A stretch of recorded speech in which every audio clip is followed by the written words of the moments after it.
Irakurri eta entzungo ditugu poemak, olatu txikien modukoak. Kantatuko ditugu hondarrazpian gordeta geratu ziren berbak, eta horituko ditugu Saturarango emakume kartzelan preso izan zituzten 4.000-tik gora emakume. Gogora ekarriko dugu zelan gela ezeetatik umeren bat ostu, lapurtuko zutela haren amaren besoetatik. Edo zelan hotzez eta bakardadez hil zan, umea falta zitzaion ama. Aitortza txikia egingo dieguan preso egon ziren emakumei, eta baita eura gehien behar zutenean laguntza emateko prest egon ziren mutriku eta ondarruko familiei. Baina salatu ere nahi dugu egin.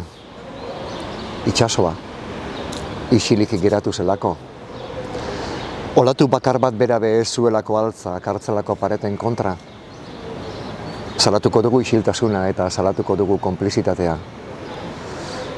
Olatuek ezabatu zutena irakurri eta entzungo dugu, ahaztutako izenak kantatu. Geure iragana bezarkatuko dugu kantuz eta poemaz. Atzera ere, etorkizunaz maite mintzeko.